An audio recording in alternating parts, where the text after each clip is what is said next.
이번 영상에서는 아시아 경제 거인인 한국, 일본 이 두 나라의 경제 현황과 전략에 대한 깊이 있는 비교를 함께해 보도록 하겠습니다. 과연 어느 국가가 더 높은 가능성을 가지고 있을지 확인해 보시기 바랍니다.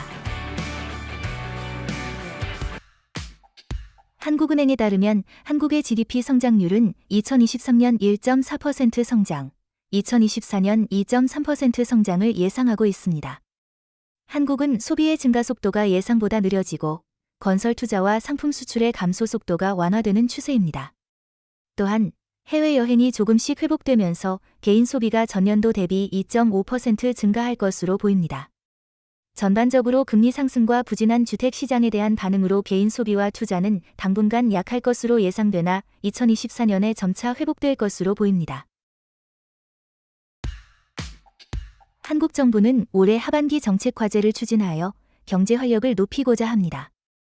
수출, 투자 및 국내 수요 촉진, 가격 및 가계 생활 안정화, 엄격한 위험 관리하에 경제 구조 개선에 중점을 두고 있습니다.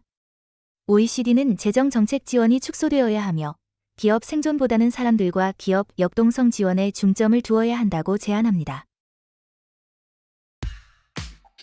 OECD의 자료에 따르면 일본의 GDP 성장률은 2023년에 1.3%로 2024년에는 1.1%로 예상됩니다.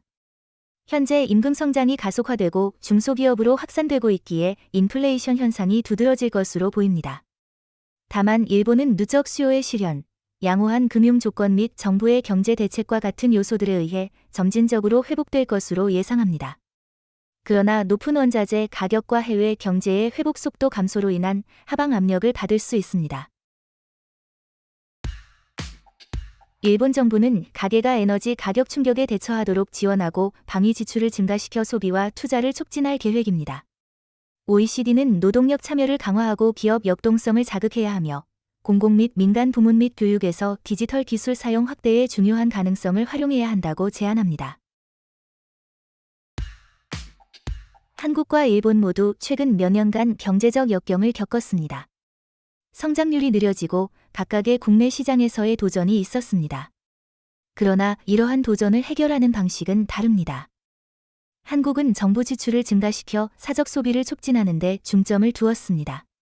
반면 일본은 정부 지원을 통해 가계가 상승하는 에너지 가격과 방위 지출 증가에 대처하는 데 의존하였습니다. 결론적으로 한국과 일본 모두 성장을 촉진하고 여러 문제를 해결하기 위한 경제 전략을 구현하였습니다. 그들의 접근 방식이 다르긴 하지만 두 나라 모두 경제적 역경에 대한 회복력을 보여주었습니다.